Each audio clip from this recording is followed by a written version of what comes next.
Bienvenue à nouveau sur notre chaîne. Dans l'épisode précédent, nous avons plongé dans l'Europe de 1200 ans avant Jésus-Christ, une période de collapse dramatique, d'invasion des peuples de la mer et de la fin brutale d'empires comme celui des Mycéniens et celui des Hittites. Si vous n'avez pas encore vu cet épisode épique, allez le regarder et revenez ensuite ici. Mais maintenant, nous avançons de 200 ans, jusqu'à 1000 ans avant Jésus-Christ.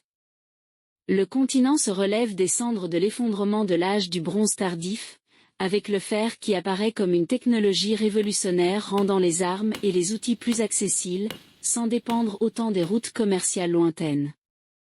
Les migrations se poursuivent, les cultures s'adaptent à des climats plus secs et le commerce phénicien s'étend, reliant la Méditerranée de manière inédite. En nous appuyant sur cette carte fascinante que vous pouvez voir, nous allons explorer chaque recoin de l'Europe, en mettant en lumière les peuples, leurs habitudes, leurs croyances et les transformations de ces 200 années tumultueuses. Commençons par l'ouest de l'Europe, où le bronze persiste encore, mais où le fer commence à s'infiltrer, apportant des innovations dans la guerre et l'agriculture. Au sud-ouest, les Idères dominent une grande partie de la péninsule ibérique, évoluant des sociétés proto-ibériques que nous avons vues en 1200 ans avant Jésus-Christ. Désormais, leur vie quotidienne tourne autour de l'extraction du cuivre et de l'argent essentiels pour le commerce mêlé à une agriculture intensive de blé, d'oliviers et de vignes. Imaginez des communautés entières travaillant dans les champs à l'aube, avec des troupeaux de moutons qui pèsent sur les coteaux. C'est un peuple hiérarchique, avec des chefs guerriers qui se distinguent au combat avec de longues épées, expérimentant désormais le fer importé des Phéniciens. Leurs coutumes incluent des fêtes communautaires accompagnées de musique de flûte et de danses circulaires, renforçant les liens tribaux. Dans leurs croyances, ils vénèrent des déesses de la fertilité et des esprits de la terre, accomplissant des rituels dans des grottes sacrées avec des offrandes de bijoux et d'animaux sacrifiés. Certaines tombes révèlent des sépultures accompagnées de biens personnels, suggérant une vision de l'au-delà comme une continuation de l'existence terrestre. Au cours des 200 dernières années, le contact avec les Phéniciens s'est intensifié, avec des colonies comme Gadir, Cadix, qui prospèrent et apportent non seulement des métaux, mais aussi des idées comme l'écriture alphabétique, qui commencent à influencer les enregistrements locaux, rendant leur société plus connectée au monde méditerranéen et moins isolée. Au nord des Idères, dans les Pyrénées et les régions adjacentes, les Basques ou Vascons préservent leur identité unique, résistant aux influences extérieures comme peu d'autres. Différents des Indo-Européens qui les entourent, ils conservent une langue isolée, probablement héritage de peuples préhistoriques remontant à des millénaires. Ils vivent en clans familiaux dans des montagnes escarpées, construisant des habitations en pierre résistantes au climat rude, où l'élevage de moutons et de chèvres constitue le cœur de l'économie. Imaginez des familles entières migrant saisonnièrement avec leurs troupeaux, cueillant des fruits sauvages et pêchant dans des rivières impétueuses. Leurs comportements sont marqués par une forte solidarité communautaire, avec des assemblées pour régler les différends, et les femmes occupent des rôles importants dans l'héritage et les décisions, transmettant souvent les biens de mère en fille. Dans leurs croyances animistes, ils vénèrent les esprits des montagnes et des forêts, avec des rituels impliquant des danses autour de feux de joie et des sacrifices symboliques pour garantir de bonnes chasses. Ils pratiquent la tradition des bains de vapeur primitifs dans des cabanes chauffées, non seulement pour l'hygiène, mais comme purification spirituelle. Depuis 1200 ans avant Jésus-Christ, ils sont restés relativement isolés, mais au cours de ces 200 ans, ils ont adopté des outils de fer des Celtes voisins, améliorant leur défense contre les envahisseurs et permettant une métallurgie plus efficace, sans perdre leur essence indépendante. En nous déplaçant vers le nord-ouest et le centre-ouest, nous trouvons les Celto-Ligures, une fusion dynamique de proto-celtes migrants et de Ligures indigènes, occupant les côtes méditerranéennes de l'actuelle France et le nord de l'Italie, jusqu'aux Alpes. Ils habitent des villages fortifiés sur des collines, idéaux pour la défense, où la vie quotidienne mêle agriculture de blé et de vignes à la chasse dans des forêts denses. Ils possèdent des guerriers habiles, armés de boucliers ronds et de casques désormais mêlant bronze et fer, qui protègent les routes commerciales. Leurs coutumes incluent des banquets avec de l'hydromel fermenté, au cours desquels on raconte des histoires orales de héros ancestraux, renforçant la fierté tribale. Dans leurs croyances polythéistes, ils adorent des dieux de la guerre et de la nature, avec des rituels dans des rivières sacrées impliquant l'immersion d'offrandes pour apaiser les esprits. Curieusement, certaines tribus pratiquaient des tatouages rituels comme marque de courage, une tradition qui se répandrait. Par rapport à 1200 ans avant Jésus-Christ, où l'influence des chants d'urnes commençait, maintenant en 1000 ans avant Jésus-Christ, on assiste à une expansion culturelle, avec les crémations dans des urnes qui deviennent plus courantes, reflétant une vision spirituelle de purification par le feu et de réincarnation, et le fer qui arrive par le commerce, rendant leur société plus guerrière et plus connectée. En parlant de l'influence des chants d'urnes, au cœur de l'Europe centrale et de l'Allemagne à la Hongrie et au-delà où la culture des chants d'urnes, les proto-celtes par excellence, continue de s'étendre. Ils vivent dans de grandes communautés agricoles le long de fleuves fertiles, avec des champs irrigués et des troupeaux de chevaux qui permettent une mobilité inédite. Imaginez des villages avec des maisons en bois et chaume, où des tisseuses produisent de la laine colorée pour des vêtements ornés, et des forgerons expérimentent le nouveau métal pour des épées longues plus résistantes. Leurs élites montées à cheval dirigent le commerce de l'ambre avec le Nord, l'échangeant contre du sel et des métaux. Dans leurs croyances animistes, ils croient à la réincarnation et aux esprits ancestraux, avec des proto-druides accomplissant des sacrifices dans des cercles de pierre pour célébrer les saisons. Les festivals saisonniers incluent de la musique de harpe primitive et des danses qui unissent la communauté, favorisant l'harmonie avec la nature. Une curiosité est leur habileté équestre, qui les rend redoutables au combat, semant la peur chez leurs voisins. Au cours des 200 dernières années, ils se sont consolidés, s'étendant vers l'ouest et le sud, adoptant le fer qui facilite la transition vers l'âge du fer, et intensifiant les migrations qui plantent les graines des Celtes classiques, avec des innovations comme des chars légers qui révolutionnent la guerre. Maintenant, voyageurs du temps, rendons-nous dans le nord de l'Europe, où le climat rigoureux façonne des sociétés résilientes et où le commerce de l'ambre reste l'une des routes les plus lucratives du continent. À l'extrême nord-est, les peuples baltes occupent les côtes de la mer Baltique et les forêts denses de l'actuelle Lituanie, Lettonie et Estonie. Ces groupes, encore en formation en tant que proto-baltes, vivent dans des villages fortifiés en bois le long des rivières et des lacs, où la pêche au saumon et la chasse à l'élan et à l'ours sont aussi importantes que la culture de l'orge et du seigle sur des sols sableux. Habiles cueilleurs, ils extraient l'ambre précieux des plages après les tempêtes. Imaginez des familles entières marchant sur les sables froids à la recherche de ces « larmes du soleil » qu'ils échangent contre du bronze et, désormais, du fer avec des marchands lointains jusqu'en Méditerranée. Leurs chefs sont choisis par mérite lors d'assemblées autour de feux de joie. Dans leurs croyances, ils sont profondément animistes, ils vénèrent des dieux du tonnerre et de la forêt, offrant des sacrifices dans des marais sacrés où ils déposent des armes et des bijoux pour apaiser les esprits aquatiques. Beaucoup de ces dépôts ont été parfaitement conservés par la tourbe, révélant des épées pliées intentionnellement en offrande. Ils utilisent des haches de combat en bronze à douille et, au cours des 200 dernières années, ont commencé à adopter le fer, rendant leurs outils plus durables et leur défense plus solide face aux incursions des voisins. Plus à l'est et au nord-est, nous trouvons les proto-slaves, dispersés sur de vastes plaines et forêts de l'actuelle Pologne orientale, Biélorussie et Ukraine occidentale. Différents des Baltes, ils sont en pleine expansion démographique après l'effondrement de l'âge du bronze. Ils vivent dans de petits établissements non fortifiés, avec des maisons semi-enterrées pour se protéger des hivers rigoureux, cultivant du millet, du lin et élevant des porcs et des chevaux à grande échelle. La domestication du cheval, héritée d'époques antérieures, permet désormais une plus grande mobilité pour la chasse et le pâturage. Ils sont d'excellents céramistes, décorant leurs vases avec des motifs cordés et incisés qui racontent silencieusement des histoires de migration.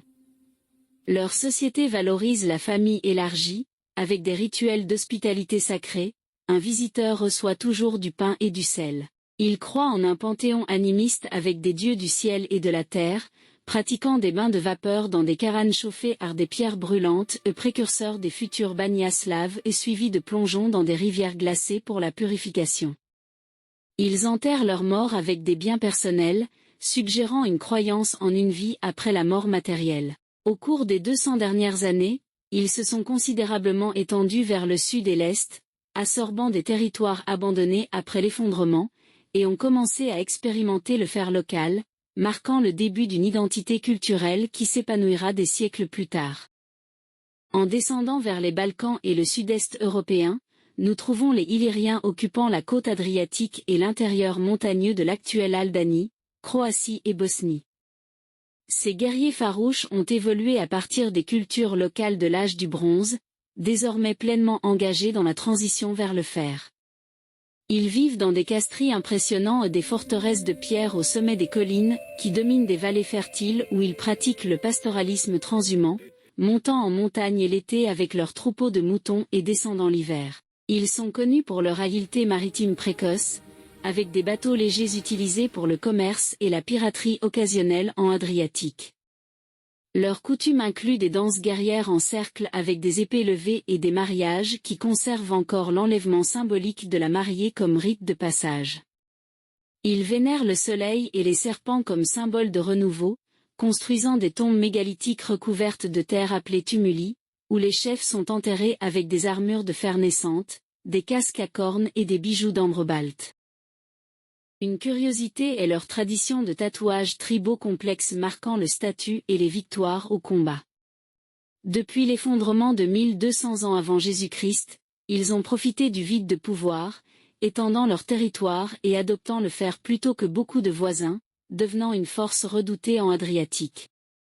À côté, dans le sud-est des Balkans et le nord-ouest de l'Anatolie, les Thraces consolident leur domination. Maîtres de la cavalerie, ils élèvent les meilleurs chevaux de l'époque, utilisés aussi bien pour les chasses royales que pour les batailles. Ils vivent dans des établissements ouverts sur les plaines thraces, mais leurs rois construisent des tombes monumentales remplies d'or travaillé aux les célèbres trésors thraces. Ils extraient or, argent et cuivre dans des montagnes riches, les échangeant contre des produits de luxe avec les Phéniciens et les Grecs. Leurs nobles pratiquent la polygamie et des chasses cérémonielles comme preuve de virilité, tandis que des tatouages sacrés couvrent les corps des guerriers et des prêtres, représentant le dieu cavalier héroïque qui inspirera plus tard l'orphisme.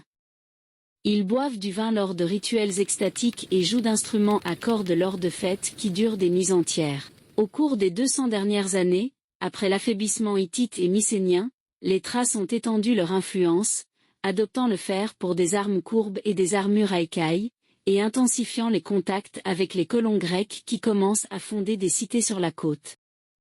Les Étrusques, établis dans la région centrale de l'Italie connue sous le nom d'Étrurie, entre les fleuves Tibre et Arno, émergent vers 1000 ans avant Jésus-Christ comme une civilisation urbaine sophistiquée, construisant des cités-États fortifiées comme Veii et Tarquinia, où la vie quotidienne tourne autour de l'agriculture de vignes et d'oliviers, de la métallurgie avancée et du commerce maritime avec Grecs et Phéniciens. Leurs coutumes incluent des banquets opulents avec musique et danse, où les élites exhibent des bijoux d'or et des vêtements colorés, tandis que leurs croyances polythéistes vénèrent des dieux de la nature et des enfers, avec des rituels de divination par des phénomènes comme la foudre et les entrailles d'animaux. Ils ont profondément influencé les Romains, leur transmettant l'alphabet, l'architecture comme les arcs et même les jeux de gladiateurs, et ils enterrent leurs morts dans des tombes élaborées ornées de fresques vives, reflétant une foi forte dans une vie après la mort où le confort terrestre se poursuit.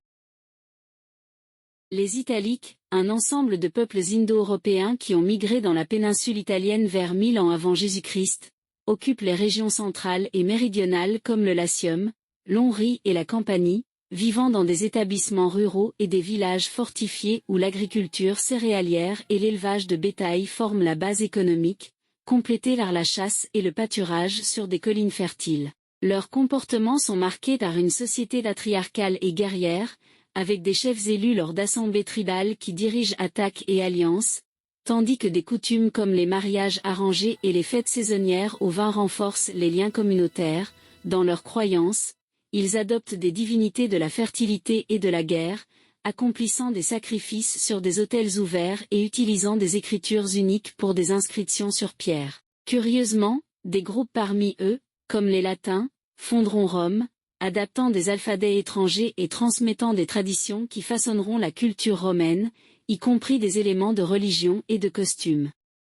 Les Sicanes, considérés comme les habitants aborigènes du centre et de l'ouest de la Sicile vers 1000 ans avant Jésus-Christ, résidant dans des villages de montagne et des vallées isolées de l'île, où ils pratiquent une agriculture de subsistance avec culture de céréales et de fruits, associée à l'élevage de moutons et à la chasse dans des forêts denses, résistant à l'influence des colons phéniciens et grecs qui arrivent sur les côtes. Leurs coutumes impliquent une vie communautaire simple, avec des habitations en pierre et en argile, et des rituels célébrant la nature par des danses et des offrandes dans des grottes sacrées. Ils croient en des esprits animistes du soleil, de la lune et des éléments fertiles, probablement avec des déesses de la terre au centre, et enterrent leurs morts dans des tombes mégalithiques. Ils valorisent l'hospitalité, les légendes grecques les décrivant comme pacifiques mais résilients face aux invasions. Les proto-germaniques, ancêtres des peuples germaniques, habitent vers 1000 ans avant Jésus-Christ les forêts et les plaines du nord de l'Europe, de la Scandinavie à l'Allemagne centrale et aux Pays-Bas, vivant en clans patriarcaux dispersés dans des fermes en bois et chaume, où chasse, pêche et culture d'orge et de seigle soutiennent des communautés qui migrent saisonnièrement à la recherche de terres fertiles. Leurs comportements sont farouches et loyaux, avec des guerriers qui valorisent le courage au combat, utilisant des haches et des lances de bronze, et élisant des rois lors d'assemblées d'hommes libres. Dans leurs croyances païennes, ils vénèrent des dieux comme celui du tonnerre et des esprits de la nature, accomplissant des sacrifices dans des bosquets sacrés pour garantir victoire et bonne récolte. Curieusement, leur société met l'accent sur la lignée ancestrale et l'hospitalité, les femmes occupant un statut, et leur culture orale transmet des mythes liant guerre et religion, influençant les futures traditions nordiques. Les Cimériens, nomades équestres d'origine iranienne orientale vers 1000 ans avant Jésus-Christ, parcourent les steppes pontico-caspiennes au nord de la mer Noire, dans l'actuelle Ukraine et Russie méridionale, migrant en hordes montées qui attaquent les civilisations voisines comme les Assyriens et les Eurartéens, vivant de pillage, de chasse et d'élevage de chevaux dans des camps temporaires de tentes en feutre. Leurs comportements sont agressifs et mobiles, avec des guerriers habiles à l'arc et à la flèche à cheval, enterrés avec leurs armes et des chevaux sacrifiés pour les accompagner dans l'au-delà. Ils croient en des dieux protecteurs et des esprits ancestraux, probablement avec des éléments chamaniques, et pratiquent des rituels impliquant des offrandes aux divinités de la guerre. Ils furent parmi les premiers à domestiquer le cheval pour la bataille, terrifiant les empires par leur férocité, et les légendes grecques les dépeignent comme des envahisseurs mythiques, finalement repoussés par les Scythes, laissant un héritage de terreur et de mobilité qui influença les peuples nomades ultérieurs. La culture de Lausitz, ou lusacienne, florissante vers 1000 ans avant Jésus-Christ dans l'actuelle Pologne, une partie de la République tchèque, de la Slovaquie et de l'Est de l'Allemagne, consistait en communautés agricoles le long de fleuves comme l'Oder et la Vistule, vivant dans des villages fortifiés avec des maisons en bois, où ils cultivaient des céréales, tissaient de la laine et pratiquaient la métallurgie du bronze pour les outils et les armes. Leurs coutumes matriarcales incluaient des clans qui chassaient, pêchaient et commerçaient l'ambre avec le Sud, tandis que les comportements communautaires impliquaient des assemblées pour les décisions et des fêtes saisonnières. Dans leurs croyances animistes, ils incinéraient les morts dans des urnes déposées dans des cimetières, symbolisant la purification et la croyance en la réincarnation ou aux esprits ancestraux. Considérés comme un vecteur des expansions balto-slaves, leur société expansive a résisté aux invasions scythes, laissant des forteresses comme Biskupin comme témoignage d'innovation dans l'agriculture irriguée et la céramique décorée, marquant la transition vers les identités slaves anciennes. Et voilà, nous arrivons à la fin de notre voyage en 1000 ans avant Jésus-Christ, une Europe en pleine transition, où le fer commence à se répandre, où les anciennes cultures se réinventent et où de nouvelles routes commerciales redessinent le continent. Merci d'avoir voyagé avec nous à travers ces 200 ans de transformation. Laissez un like, partagez la vidéo, abonnez-vous à la chaîne et activez la cloche pour ne pas manquer le prochain chapitre de l'histoire de l'Europe. À bientôt dans le prochain épisode.